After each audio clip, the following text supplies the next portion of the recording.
ఒకసారి ప్రజామోదం పొందాక ఆ పార్టీని శాంతం సమాధి చేయడం ఎవరి వల్ల కాదు. ప్రాంతీయ పార్టీల్లో అసాధ్యమైనటువంటిది. హెచ్చుతగ్గులుంటాయి. గెలుపు ఓటములుంటాయి. అంతేగాని ఆ పార్టీ శాంతం తుడిచిపెట్టుకుపోతుందనడం అమాయకత్వం. ఇంక్లూడింగ్ జాతీయ పార్టీల్లోనైనా అంతే. ఫ్రమ్ ద బిగినింగ్ డల్‌గా కూర్చున్నటువంటి వామపక్షాలను తప్పించి, భారతీయ జనతా పార్టీకి మొదట్లో ఏముంది? 2 సీట్లు. ఆ తర్వాత ఎదిగింది. ఏకంగా ప్రభుత్వాన్ని ఏర్పాటు చేసింది. తర్వాత దెబ్బతిని 2 టర్మ్స్ ఓడిపోయింది. 2004, 2009లో. మళ్ళీ ఘన విజయం సాధించింది. అంటే ఒక్కసారి పబ్లిక్‌లో ఆదరణ వచ్చాక కొన్ని ఎత్తుగడలుంటాయి.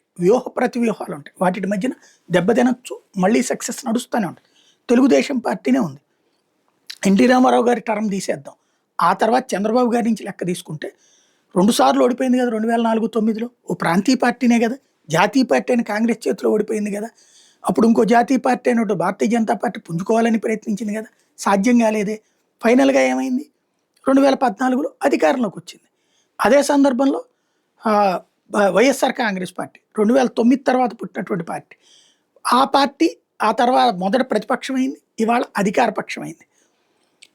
ఇప్పటికి గూడా ఎంత ఏది ముప్పేట దాడి చేసినా గూడా 11 సీట్లే పరిమితం కావచ్చు కానీ 40% ఓట్లొచ్చినాయి. అది ఇక్కడ గుర్తుపెట్టుకోవాలి. 40% ఓట్లొచ్చి 11 స్థానాలే వచ్చినాయి. 6% నుంచి 8% ఓట్లొచ్చినటువంటి జనసేనకి 21 సీట్లొచ్చినాయి.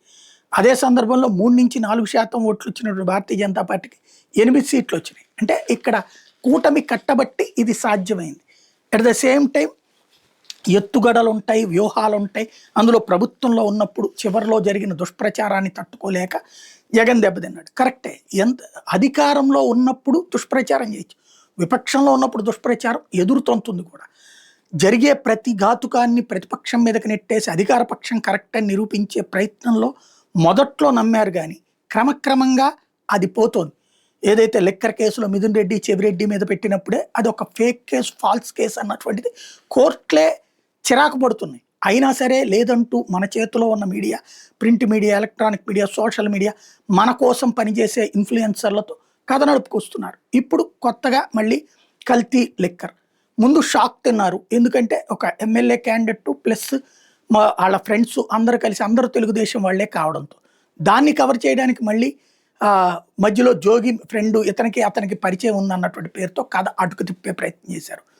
ఓవరాల్‌గా వాస్తవంగా మొన్నటి ఎన్నికలప్పుడు జగన్‌ని వీళ్ళందరూ ఎందుకు దూరం అయ్యారు?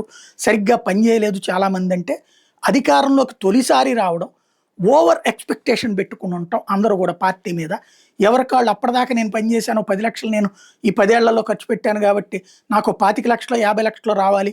లేదా నేను ఇప్పటిదాకా పనిచేశాను కాబట్టి నాకు ఆ పదవి రావాలి, నాకు ఈ పదవి రావాలి, నన్ను పట్టించుకోలేదు, ఎమ్మెల్యే పట్టించుకోలేదంటే జగన్ పట్టించుకోలేదు. ఇట్లాగా ఎవరికి వాళ్ళు అంటే ఆవురావురుమన్నటువంటి అంటే 2009లో రాజశేఖర రెడ్డి గెలిచిన తర్వాత నుంచి దెబ్బతిన్నటువంటి అంటే రాజశేఖర రెడ్డి నుంచి బయటకొచ్చి రాజశేఖర రెడ్డి చనిపోవడం, పార్టీ నుంచి జగన్మోహన్ రెడ్డి బయటకొచ్చినప్పటి నుంచి వెంట ఉన్నటువంటోళ్ళు అతిగా ఎక్స్‌పెక్ట్ చేశారు.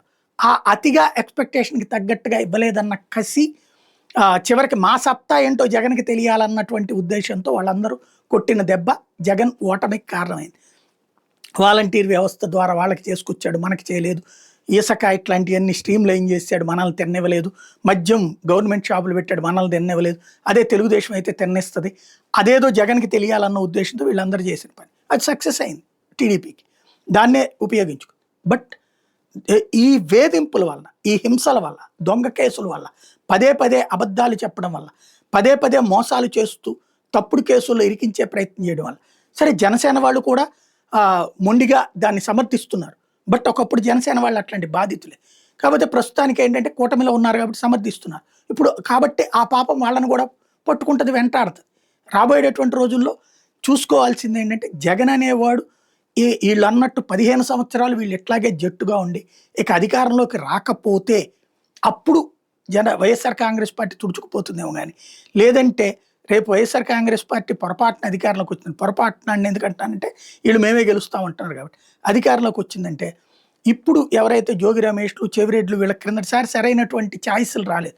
ఈ దఫా గట్టి అవకాశాలొస్తాయి. ఇంతకుముందు వీళ్ళు ఒక ఆయా నియోజకవర్గాలకి పరిమితమైన నాయకులు, ఆయా జిల్లాల్లో బలంగా తెలిసిన నాయకులు. ఇప్పుడు రాష్ట్ర వ్యాప్తంగా ఒక పోరాట యోధులుగా మిగులుతున్నారు. క్రమంగా ఎట్టించి ఎటుకు తీసుకెళ్తున్నామంటే జగన్‌కి దూరమైన కార్యకర్తల్ని జగన్‌కి చేరువ చేసాం. ఎందుకంటే తప్పుడు కేసులు పెట్టడం వల్ల వాళ్ళకి గతి లేక వైఎస్ఆర్ కాంగ్రెస్ పార్టీ వెనకాలే తిరగాల్సిన పరిస్థితి వచ్చింది. అలాగే నాయకుల్ని కూడా నిర్లక్ష్యంగా, నిర్లిప్తంగా ఉన్న నాయకుల్ని తీసుకొచ్చి ఇక్కడ జగన్ వెనకాల లేకపోతే గనక ఏమైపోతామన్న భయాన్ని కల్పించడం ద్వారా జగన్‌ని బలోపేతం చేస్తున్నామేమో ఆలోచించుకుంటే బెటర్.